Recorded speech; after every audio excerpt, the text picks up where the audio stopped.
han visto cómo ha habido muchos conflictos en los territorios indígenas a lo largo de las últimas décadas. Inclusive en la administración pasada, Luis Guillermo Solís, una viceministra en presidencia encargada del tema indígena. Y esta persona iba, esta viceministra, a azuzar a los indígenas a que básicamente se metieran en propiedad privada dentro de los territorios indígenas para tomar esos territorios. Y digo a propiedad privada dentro del territorio indígena porque es muy importante que ustedes sepan que en Costa Rica hay más o menos, creo que son 24 territorios indígenas.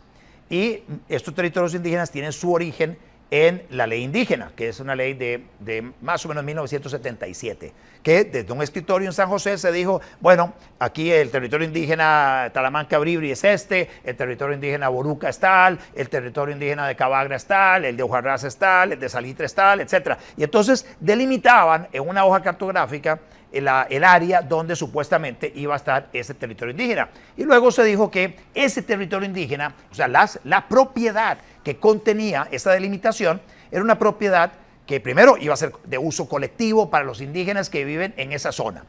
Y que iba a ser administrada esa propiedad por la Asociación de Desarrollo Integral correspondiente a ese territorio indígena. Básicamente se acaba el concepto de propiedad privada en esas jurisdicciones indígenas. Sin embargo, la misma ley decía que para la constitución de estas áreas tenía que expropiarse a las personas que tenían tierra en esas delimitaciones geográficas. Bueno, adivinen cuántas expropiaciones se han hecho desde que se creó la ley indígena. Bueno, ninguna. No se ha hecho ninguna expropiación. Y entonces usted tiene personas que tenían títulos de propiedad o tenían posesiones por generaciones en esa zona, personas que bajo los estándares de algunas personas no eran indígenas, porque aquí viene toda otra discusión sobre quién es indígena y quién no. ¿Cómo se determina quién es indígena? ¿Es por la forma en que luce o requiere de algo más? O sea, ¿cómo determina el derecho civil quién es indígena para ser el heredero o el posible beneficiario de una tierra comunal en un territorio indígena? Bueno, ese tema no lo dilucida la ley indígena. Aparentemente la manera de resolverlo es involucrando al Consejo de Sabios de cada uno de los territorios indígenas, que es a los ancianos, que más o menos ellos conocen la historia de cada quien y podrían determinar si este es indígena, este no es indígena. Y está el tema de si es hijo de mujer indígena, entonces ahí sigue cierta línea, y si no, bueno, hay unas discusiones que todavía no se han dilucidado en relación a quién es indígena y quién no. Además, yo conozco una persona, que es muy amigo mío, una persona alta, además es medio pelirrojo, medio rubio, él, casado, allá en la zona de Buenos Aires, casado con una mujer boruca, pequeñita, como de 1,5 metros, tuvieron sus hijos. Bueno, la pregunta es, ¿los hijos de este señor Carlos Piedra son indígenas o no son indígenas?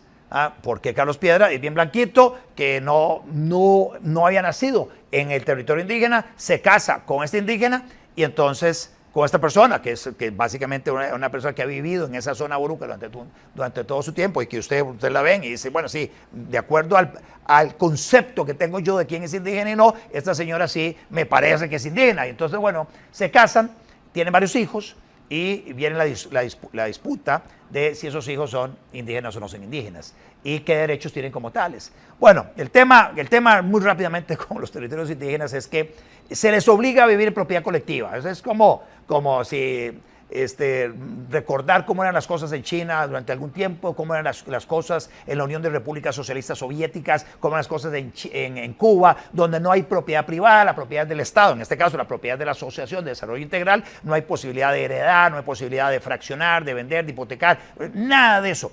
No hay posibilidad de que una familia le meta mucho cariño a una porción que tiene asignada para ver de qué forma mejora las plantaciones, mejora la casa, mejora el entorno, etcétera, con el propósito de luego heredarlo. Eso no funciona así en los territorios indígenas. Se le está obligando a vivir bajo el concepto de propiedad colectiva.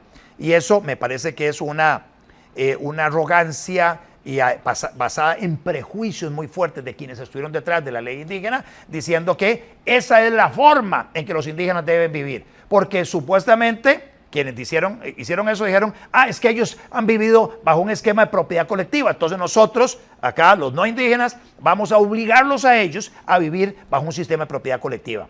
No les extraña a ustedes de que en esos territorios indígenas hay miseria, como en pocas partes del país, no hay derechos de propiedad, conflictos de todo tipo, porque además no se expropiaron las propiedades de las personas que estaban en esos territorios indígenas.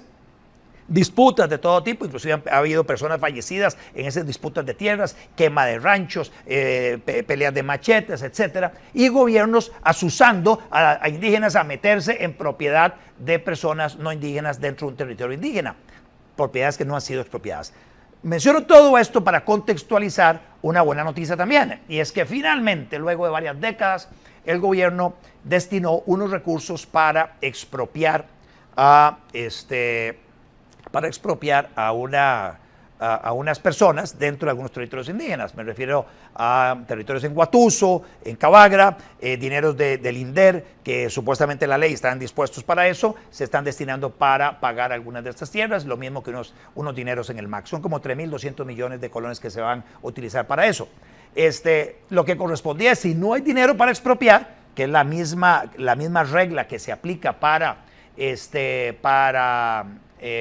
parques nacionales, si usted llega y crea un parque nacional, pero usted deja una propiedad privada allá y no la expropia, bueno, esa persona, dueña de esa propiedad privada, puede hacer con esa propiedad privada lo que le dé la gana, puede hipotecarla, puede venderla, puede hacer lo que le dé la gana mientras no sea expropiada. Eso es lo que dice básicamente la Constitución. Bueno, en este caso, lo que debería hacer el sistema es, usted no le ha expropiado a nadie, permítale a esas personas vender, hipotecar, inscribir, etcétera. Bueno, eso no lo están pudiendo hacer estas personas, es una clara violación de sus derechos de propiedad. Y entonces los conflictos en esa zona han sido creados por el Estado al delimitar de la forma en que delimitó esos territorios indígenas y al obligar a las personas a vivir bajo un sistema de propiedad colectiva, dándole a una asociación de desarrollo integral que además es manejada por un grupillo chiquitillo en cada uno de los territorios indígenas, que muchas veces administran esas propiedades o la propiedad común que tienen en una forma bastante anómala, en forma desordenada, en algunos casos hasta en forma corrupta. Bueno, ese tema de los territorios indígenas es un tema que a veces ni siquiera le prestamos atención, porque consideramos que en Costa Rica no hay indígenas. Sí, hay indígenas, hay 24 territorios indígenas, hay miserias ya, y la manera en que se han intentado resolver los problemas en el pasado por parte del gobierno, lo que ha hecho es echarle más canfín a la hoguera. El tema es, si se va a hacer algo así, pague las indemnizaciones correspondientes, y si además se va a considerar que el territorio indígena tiene cierto nivel de autonomía, pues entonces déle la autonomía correspondiente, de tal manera que inclusive un territorio indígena pueda llegar y decir, ¿sabe qué? Aquí en este territorio indígena no vamos a cobrar impuestos. Y si además se va a considerar que el territorio indígena tiene cierto nivel de autonomía, pues entonces déle la autonomía correspondiente, de tal manera que inclusive un territorio indígena pueda llegar y decir, ¿sabe qué? Aquí en este territorio indígena no vamos a cobrar impuestos. Vengan inversionistas a establecerse acá. Va a haber unas disposiciones especiales en relación con el tema laboral. No se va a cobrar impuestos de ningún tipo. Van a haber algún tipo de... van a poder contar con un uso de una propiedad, contratos de uso, etcétera. Va a haber una especie de registro especial de concesiones o permisos de uso dentro del territorio indígena para darle seguridad jurídica a esas inversiones. Todo eso podría hacerse en un territorio indígena, llevando el tema de la autonomía más allá. Y yo a veces meto un poquillo de carbón a indígenas que conozco, en el sentido de que no se queden con las migajas que el gobierno les da y que les obliga a vivir bajo propiedad colectiva, y que más bien puedan darle cierta autonomía, que significa permisos de uso de la tierra, o concesiones, un poco como funciona China hoy, la China capitalista que conocemos, es a través de esa manera que funciona, y también estableciendo un régimen especial tributario para las empresas que se establezcan allá, e inclusive podrían llegar y decir, no, aquí en esta región autonómica, en esta reserva indígena, este territorio indígena, aquí se puede destilar alcohol etílico, aquí no aplican las leyes del resto de Costa Rica, donde hay monopolios para una cosa y para la otra, aquí se va a abrir el monopolio para el tema de la generación eléctrica, aquí nosotros en esta zona queremos explotar nuestros recursos naturales, por lo menos en la zona de Talamanca, Bribri, sé que hay muchísimo oro y cobre, y entonces podría ese territorio indígena decir, ¿sabe qué? Nosotros vamos a explotar nuestro oro y bueno, y de esa vamos a traer inversión para que venga acá y nos genere muchísimo beneficio para los habitantes de esta zona o de este territorio indígena. Sería interesante llevar el tema de la autonomía a ese punto, utilizando inclusive como ejemplo lo que pasa en algunas reservas o territorios indígenas, le llaman reservas indígenas, en Canadá y en Estados Unidos. Hay unas experiencias interesantísimas en relación con la operación de casinos, con el tema de la comercialización de productos donde no pagan impuestos, como podría ser también tabaco, licor y otro montón de cosas. Hay unas cosillas, unas experiencias interesantes que uno podría ver para ver de qué manera transforma los territorios indígenas de zonas de miseria, como son hoy, en polos de desarrollo. Pero todo esto es abriendo las puertas a la libertad, a política pública liberal pura, aplicada en estos territorios indígenas. Yo interpuse una acción de inconstitucionalidad contra la ley indígena, motivado en lo que unos indígenas llegaron a mi despacho en aquella época a decirme, mire, don Otto, yo quiero tener los mismos derechos que tiene usted, a ver, pues, ¿cómo es la cosa? Cuénteme. Y ahí empecé yo a adentrarme en el conocimiento de toda la dinámica de los territorios indígeas. Dice, mire, usted y cualquier persona ahí de Atillo o de Alajuelita o de cualquier persona que usted conoce aquí en el área metropolitana y en diferentes partes del país, puede, si tiene una propiedad, ¿la puede vender? Sí, sí, claro. ¿Y la puede hipotecar? Sí, la puede hipotecar. ¿Y la puede fraccionar? Bueno, sí, depende, pero sí se puede a veces, dependiendo de la ley de planificación urbana, puede segregarse un pedacito. Y lo puedo vender. Y lo puedo regalar, sí, a quien le dé la gana, a quien me dé la gana. Bueno, todas esas preguntas iban orientadas hacia decir, mire, yo, que soy fulano de tal, una persona de uno de los territorios indígenas allá de Buenos Aires, yo quiero tener los mismos derechos que tiene usted. Bueno, pucha, eso lo sacude a uno. O sea, yo quiero tener derecho a mi propiedad, quiero tener derecho a heredarle mi propiedad a mis hijos, quiero tener derecho a hipotecar mi propiedad para conseguir una plata y con eso meterse a la propiedad para sembrar aquí, sembrar allá, comprar un ganadito, esto. O sea, yo quiero tener los mismos derechos que tiene cualquier otra persona que no es indígena de Costa Rica. Y ahí es como vino la acción de constitucionalidad que presentamos en aquel momento, y vino también un proyecto de ley que presenté con una exposición de motivos de 50 páginas, pero con un solo artículo. Y el proyecto se llamaba Ley para devolverle la dignidad al indígena. Y entonces venía todas unas 50 páginas de exposición de por qué, de todas esas discriminaciones que se daban con las personas que vivían en territorios indígenas, y al final culminaba, el único artículo que tenía la ley es deróguese la ley indígena, porque es la que permite que precisamente se dé ese tipo de discriminaciones.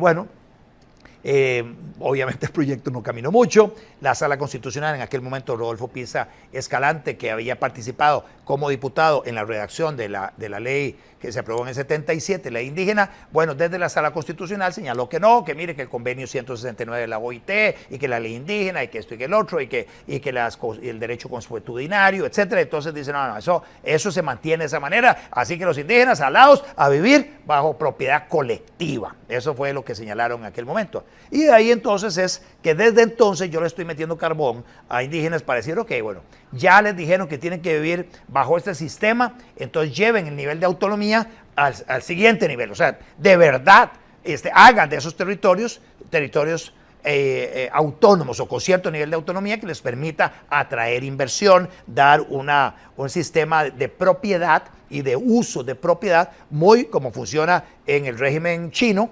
que es toda la propiedad del Estado, pero a través de permisos de uso y concesiones, básicamente le dan a personas la posibilidad de tener un uso muy parecidos de propiedad privada en diferentes regiones o casi prácticamente todo ese enorme país de China. Entonces es un permiso o concesión con las características de propiedad privada. Entonces usted puede tener un registro para cada territorio indígena y ahí usted da ese tipo de concesiones y permisos y atrae empresas y no les cobra impuestos y hace unas cosas bellísimas se podrían hacer en un territorio indígena si se animaran a llevar el tema de la autonomía al siguiente nivel, en vista de que pareciera que desde el punto de vista de la sala constitucional y ese convenio 169 de la OIT les reconoce esa autonomía. Pero llevémosla, de verdad, al siguiente nivel y hagamos de esos territorios indígenas sociedades liberales donde haya riqueza y prosperidad para todos, empezando por los habitantes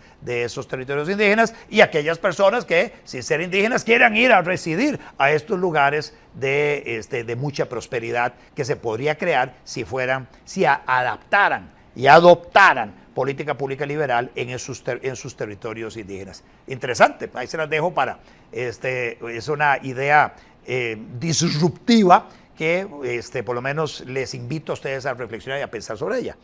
La Comisión de Promoción de la Competencia, COPROCOM, que es un ente público adscrito al Ministerio de Economía, Industria y Comercio, señaló hace poco algo que ya venía señalando la OCDE cuando en el proceso de incorporación de Costa Rica a ese club de países ricos y que supuestamente países que tienen políticas públicas correctas y que además tienen mucha transparencia o están dispuestos a que la transparencia sea casi que el común básicamente un eje transversal en todas las políticas públicas, para poder hacer comparaciones entre políticas públicas de un país y otro, entonces someterse a cierta revisión de la OCDE en relación a cómo estamos en ciertas áreas, etc.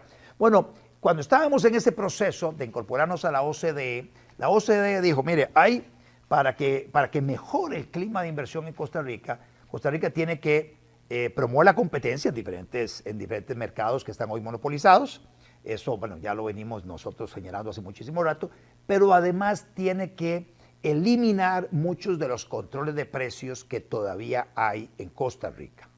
Y la OCDE señaló en su momento a las tarifas de los honorarios profesionales de ciertas profesiones, que básicamente están fijadas mediante un arancel, la mayoría de ellos mediante un decreto ejecutivo, otras básicamente con disposiciones de la corporación profesional correspondiente, el colegio de esos profesionales. Eso lo mencionó la OCDE, pero realmente por ahí pasó, no hubo mucha discusión en el momento que estábamos discutiendo la adhesión y la incorporación de Costa Rica a la OCDE. Ese tema quedó ahí como en el aire. Bueno, la COPROCOM, que fue fortalecida en esta administración, de acuerdo a los compromisos también que se adquirieron ante la OCDE, de darle mayor músculo, mayor independencia a este ente público que está adscrito al Ministerio de Economía, Industria y Comercio. Entonces la COPROCOM se puso a hacer ya algunas investigaciones y ya sacó el resultado de una de estas investigaciones, y una de ellas tiene que ver con los honorarios profesionales y en ese entorno la Comisión de Promoción de la Competencia dice: estos aranceles de honorarios profesionales van en contra de la filosofía de promoción de la competencia y deben eliminarse. Y eso significa que el arancel de honorarios profesionales de los abogados, yo soy abogado, y notarios, debe eliminarse. El arancel de honorarios profesionales de arquitectos e ingenieros debe eliminarse. El arancel de honorarios profesionales de los contadores públicos autorizados debe eliminarse. El arancel de médicos debe eliminarse, de odontólogos debe eliminarse. Y en fin, cualquier otro colegio profesional que hubiera establecido o que tuviera alguna fijación de honorarios, eso debiera eliminarse. Eso es lo que dice COPROCOM. Estoy básicamente transmitiéndolos a ustedes la parte general. Vamos a hacer un Facebook Live donde vamos a entrar en profundidad, analizar lo que dijo la Comisión de Promoción de la Competencia sobre ese tema. Yo les invito a ustedes a que hagan sus comentarios. ¿Qué opinan ustedes? Hay una gran cantidad de bienes y servicios, además todos los diferentes servicios están sujetos a oferta y demanda. Vayan ustedes a cortarse el pelo, a cortarse la barba, a pintarse las uñas, a hacerse un masaje. Vayan ustedes a cortar el césped del jardín, o contraten al fontanero para que les arregle para que le arregle cualquier problema que tenga alguna fuga de agua, o al tipo que le va a arreglar las canoas, o llamen ustedes a un maestro de obras, un carpintero para que les arregle algo en su casa. Bueno, la pregunta es, todos esos servicios que ustedes contratan, que están sujetos a oferta y demanda, no tienen ninguna tarifa fijada por nadie. Bueno, mientras eso está pasando por este lado, usted tiene por otro lado un arancel de honorarios profesionales. Si usted busca a un abogado para que le autentique una firma, o un notario para que le haga la autenticación notarial, usted tiene que pagar una suma determinada por un arancel, que es un decreto ejecutivo negociado por el colegio correspondiente, el colegio de abogados, con el Poder Ejecutivo, para que emita ese decreto ejecutivo y así se establezca cuánto es lo que debe pagarse como mínimo, con el agravante de que si el profesional, en este caso en derecho, cobra menos que lo que establece el arancel, podría ser denunciado por violación al código de ética del ejercicio de esa profesión y podría ser suspendido de la posibilidad de ejercer su profesión. ¿Qué opinan ustedes sobre eso? ¿Consideran que esto es algo que debe modificarse, la dirección que apunta la Coprocom, para básicamente dejar que sea la oferta y demanda la que determine cuánto es lo que se cobra por los diferentes servicios que brindan todos estos profesionales? Vamos a dejar la pregunta ahí abierta para que ustedes hagan sus comentarios y para que podamos retomar a partir de esta pregunta abierta en otro Facebook Live con todas las razones expuestas por la Comisión de Promoción de la Competencia de por qué deben eliminarse los aranceles de honorarios profesionales y por qué es conveniente para la sociedad promover la libre competencia de todos los bienes y servicios en el país. Y de todos, me refiero inclusive a los servicios profesionales. ¿Qué ha dicho la Sala Constitucional sobre el tema? ¿Qué ha dicho la Procuraduría General de la República? Etcétera. Todo eso lo vamos a analizar en un Facebook Live más adelante, con mayor nivel de profundidad. Disposiciones abusivas en muchas convenciones colectivas que todavía están vigentes, y también adicionalmente, como lo he mencionado en otros Facebook Lives, hay decisiones que tomaron la alta jerarquía de ciertos entes públicos confiriendo pluses salariales, no producto de una negociación colectiva, básicamente no, desprendimientos que ellos hicieron de los fondos públicos para conceder privilegios adicionales a los trabajadores de estos entes públicos. Esos, a mi juicio, muchos de ellos son inconstitucionales, hay que llevarlos a la Sala Constitucional, pero bueno, el tema es ¿quién los lleva? ¿Quién los lleva? Y les doy un ejemplo. El directorio legislativo de la Asamblea Legislativa tomó la decisión de crear un plus salarial en la Asamblea Legislativa que se llama carrera legislativa, carrera parlamentaria, carrera legislativa. Y a todos los empleados de la Asamblea Legislativa se les paga ese plus adicional. El Poder Judicial toma la misma decisión. Básicamente el Consejo de la Judicatura, los 22 magistrados, dicen, no, hay que darle un plus salarial a todos los funcionarios del Poder Judicial que se llama carrera judicial. Y entonces, les da a usted un porcentaje del monto que reciben, todos los años se los paga usted como plus salarial extra. El Tribunal Supremo de Elecciones no se quedaron atrás y dice, nosotros también, los magistrados del Tribunal Supremo de Elecciones toman la decisión de crear un plus salarial que se llama carrera electoral. Y entonces, le dan un porcentaje a todos los empleados del Poder Judicial, del Tribunal Supremo de Elecciones.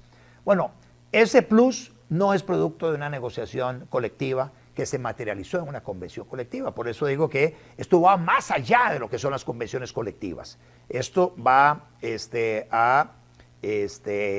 inclusive a revisar todos los pluses salariales, cuál es el origen de cada plus salarial, y creo que la Contraloría hizo un trabajo en esa dirección, y empezar a meter las acciones de inconstitucionalidad correspondientes. Y aquí, bueno, viene la pregunta que hice anteriormente, ¿quién debe hacer eso? La respuesta inicial es, lo debería hacer el Poder Ejecutivo, instruyendo a la Procuraduría General de la República, para que la Procuraduría haga eso. Ellos tienen las bases de datos de todas las resoluciones de la Sala Constitucional, saben los criterios que ha venido utilizando la Sala sobre lo que es razonable, lo que es desproporcionado, lo que es irracional, etcétera, para que basado en toda esa jurisprudencia ya reiterada de la Sala Constitucional, revisar todas las disposiciones que se han venido creando a lo largo de las últimas décadas y empezar a presentar acciones de inconstitucionalidad contra cada una de esas disposiciones. Esa es la manera más sencilla, porque requiere nada más la decisión del presidente de la República y ya está. Hay otra manera de hacerlo también en forma expedita y es que la misma Defensoría de los Habitantes, que tiene una gran cantidad de recurso humano, que la Defensoría lo haga, está legitimada para hacerla, pero también además tiene un departamento legal, tiene un montón de funcionarios, bueno, hágalo, la Defensoría lo puede hacer perfectamente, tiene una legitimación de oficio para hacerlo, ni siquiera tiene que justificar nada, o sea, lo podría hacer. Hacer lo mismo que la Procuraduría podría hacer, pero la Procuraduría requiere de una instrucción del Presidente de la República, la Defensoría no requiere de una instrucción del Presidente de la República, la defensora, Catalina Crespo, puede tomar esa decisión, instruir al departamento correspondiente ahí en la Defensoría de los Habitantes y que se pongan a producir esa acción de inconstitucionalidad. Hay otra manera de resolver esto y es denunciando todas las convenciones colectivas, entonces todo lo que son los pluses salariales relacionados con convenciones colectivas, bueno, los jerarcas de esas entidades pueden denunciarlos, deberían denunciarlo, y así se estableció inclusive en la ley de fortalecimiento de las finanzas públicas, en la parte que tiene que ver con la regla fiscal, pero no están cumpliendo con lo que corresponde. O hacen la denuncian, pero se meten en una renegociación donde mantienen muchos pluses salariales vivos, y ahí sí se requiere denunciarla y decir, no más convención colectiva, nos vamos a acoger a las nuevas disposiciones que hay sobre empleo público en la regla fiscal, y vamos a eliminar todas aquellas que son abusivas, las vamos a eliminar de una vez por todas, pero no lo están haciendo los jerarcas, el Ministerio de Trabajo tampoco se mete a presionar en esta dirección, ahí por ahí estamos jodidos. También hay la manera de que la sociedad civil se involucre, y aquí las cámaras empresariales que tienen cierto presupuesto podrían hacer lo que yo hice. O sea, yo he presentado como ciudadano más o menos 50 acciones de inconstitucionalidad. La gran mayoría, tal vez 95% de estas acciones de inconstitucionalidad han sido declaradas con lugar total o parcialmente. Quedan todavía más o menos un 5% de acciones de inconstitucionalidad pendientes de resolución sobre el tema de los que son cláusulas abusivas en convenciones colectivas. Yo quisiera tener un poco más de tiempo disponible para poder hacer lo mismo con lo que pasó ahora con el Banco Nacional y agarrar un poco más esa convención colectiva, depurarla y mandar el montón a la Sala Constitucional el montón de cláusulas abusivas de convenciones colectivas, pero también quisiera tener el tiempo para agarrar todas las pluses salariales que ha creado la Junta Directiva de la Caja, que no están contenidos en ninguna convención colectiva, y presentar las acciones de inconstitucionalidad correspondientes, pero lamentablemente no he tenido tiempo y tengo el tiempo muy comprometido para poder hacer eso, pero las cámaras empresariales lo podrían hacer. Tienen su departamento legal, tienen recursos, pueden pasar el sombrero allá a sus afiliados para recoger algún dinero y contratar a un abogado constitucionalista para que haga esa labor. Me podrían contratar a mí, entonces ahí sí puedo sacar el tiempo, porque en ese caso estaría vendiendo mis servicios profesionales. Esa podría ser una manera, pero el punto es, no hay que quedarse de brazos cruzados. Esa es una lucha, donde todavía hay mucho por hacer para racionalizar lo que está pasando en el sector público. De ahí que quería compartir con ustedes este tema como tema de fondo del día de hoy, de que una de las formas de empezar a poner orden en las finanzas públicas tiene que ver con combatir este tipo de abusos que a lo largo de las últimas décadas se incorporaron en convenciones colectivas, pero también en acuerdos de la alta jerarquía de una gran cantidad de entes públicos que básicamente han aumentado el gasto público, que nos hace a todos de tener que utilizar fondos públicos para pagar ese tipo de abusos. Título de propiedad para ocupantes de zonas costeras. Victoria ha estado al frente de esta organización que tiene que ver con los pueblos costeros. Y esta ha sido una lucha que ella ha estado dando al frente de esta organización, de esta asociación de las personas, de los propietarios y poseedores de la zona costera.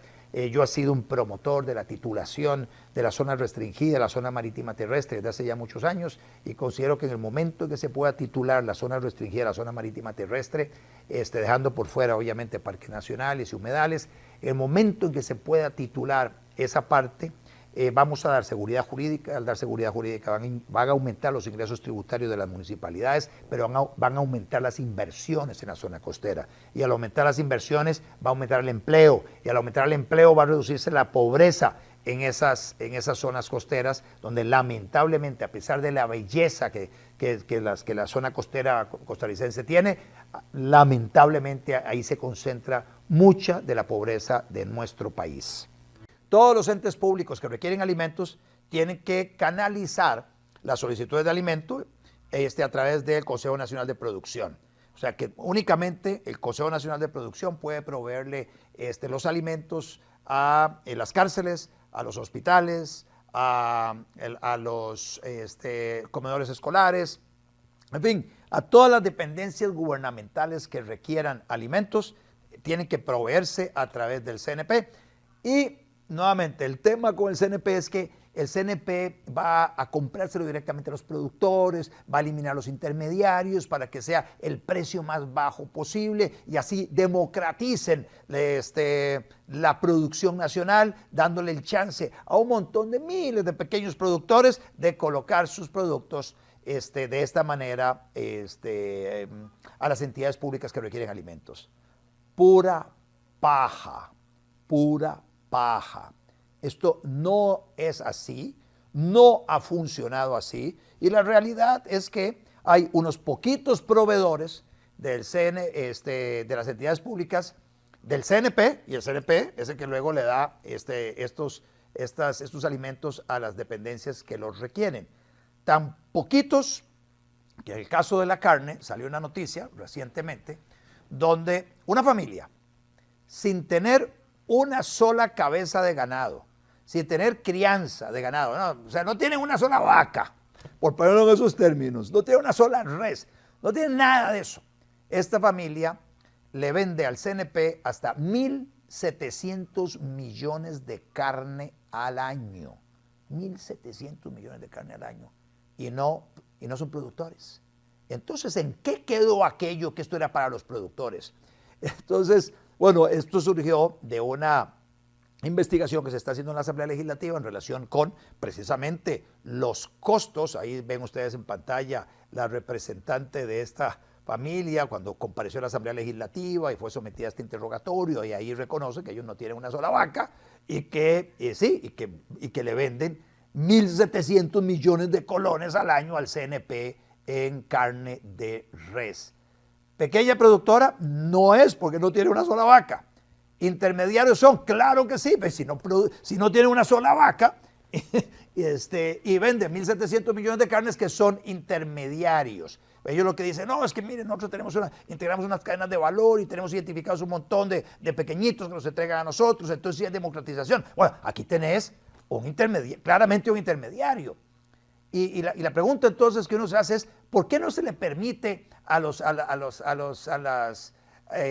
comedores escolares, a las juntas de administración, juntas educativas, a proveerse directamente los alimentos que se requieren, pero allá en el sitio, que hagan una licitacioncita y que ahí compren la carne, el pollo, el arroz y los frijoles y las latas que requieran para darle la alimentación a los niños? ¿Y por qué no le permiten a los hospitales en forma regional abastecerse? ¿Y por qué no le permiten a la fuerza pública abastecerse en forma regional? ¿Y por qué no le permiten también a las cárceles abastecerse? En fin, ¿por qué no le permiten a cada una de las entidades públicas abastecerse directamente sin tener que recurrir al CNP, que está reconocido por el mismo CNP, que cobra un sobreprecio? Entonces, aquí tenemos, en el caso de la carne, está esta intermediaria, pero el CNP es un intermediario en sí mismo. Y entonces los presupuestos de compra de alimento de todas las entes públicos son altísimos, porque de alguna manera están haciendo una transferencia innecesaria al CNP para la compra de sus alimentos. y todo eso es para mantener a 500 personas que trabajan en el CNP. O sea, la verdad es que desmantelemos el programa de abastecimiento institucional, cerremos el CNP, y al cerrar el CNP hay que abrir el monopolio de la fabricación de alcohol etílico y vender la Fábrica Nacional de Licores. El Estado no tiene que estar vendiendo guaro para empezar. Entonces vendamos la Fábrica Nacional de Licores y cerremos el CNP. Y con eso todos salimos ganando.